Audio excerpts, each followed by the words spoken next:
최근 한덕수 대통령 권한대행이 대통령 몫의 헌법재판관 후보자 2명을 지명하자 이에 대한 민주당의 반발이 과관입니다. 이재명 전 대표는 한덕수 권한대행의 헌법재판관 지명에 대해 토끼가 호랑이 굴에 들어갔다고 호랑이가 되는 것은 아니다라며 모욕적인 언사도 서슴지 않았습니다. 그러나 호랑이가 되었다고 착각하는 토끼는 바로 이재명 전 대표입니다.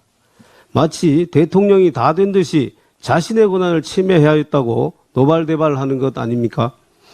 또한 민주당 박찬대 원내대표는 당장 헌법재판관 임명을 철회하라. 민주당은 가능한 모든 수단을 동원하여 책임을 묻겠다. 대통령 꿈을 꾸고 있다면 헛된 꿈이니 얼른 꿈 깨시다, 꿈 깨시라 라고 협박하였으며 친명계 좌장인 정성호 의원도 탄핵할 수밖에 없다고 한덕수 권한대행의 재탄핵을 거론하기 시작했습니다. 최근 한덕수 권한대행이 트럼프 대통령과 전화통화를 하여 상호관세를 포함한 통상안보 협상을 하며 대외관계와 경제 안정을 가져오는 등 성과를 올리고 있으니 대통령에 출마할까 봐 지레 겁먹고 있는 것 아닙니까?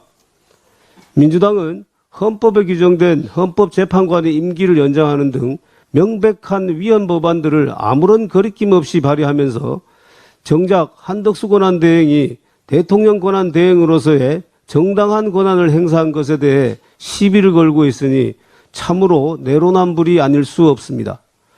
우리 국민의힘은 당초 대통령 권한대행이 헌법재판관을 임명하는 것은 국가 원수로서의 지위에서 대통령 권한을 행사하는 것이므로 바람직하지 않다는 견해를 표명한 바 있습니다. 그러나 민주당은 집요하게 헌법재판관 임명을 최상목 전 권한대행에게 압박하여 결국 2명의 헌법재판관을 임명하게 하였고 또 최근 한덕수 권한대행으로 하여금 마은혁 헌법재판관을 임명하도록 하였습니다. 민주당의 압박과 강요로 이제 대통령 권한대행이 헌법재판관을 임명하는 새로운 헌법적 관행이 수립된 것입니다. 민주당은 대통령 권한대행이 국회 추천 몫의 헌법재판관을 소극적으로 임명하는 것과 대통령 몫의 헌법재판관 후보자를 적극적으로 지명하는 것은 다르다고 주장합니다. 그러나 이는 순전히 민주당 위주의 아전인수식 논리일 뿐입니다. 기본적으로 우리 헌법에는 대통령 권한대행의 권한 행사에 대하여 아무런 제약이 없습니다.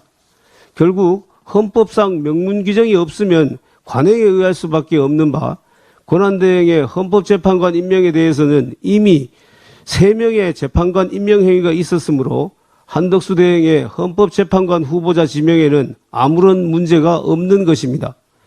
더구나 지금은 탄핵 심판이 인용된 상황으로서 대통령이 고리된 상태이니 최상목 전 권한대행이 대통령 직무 정지 상태에서 헌법재판관을 임명하였을 때보다 더욱 정당성과 필요성이 높아진 것입니다.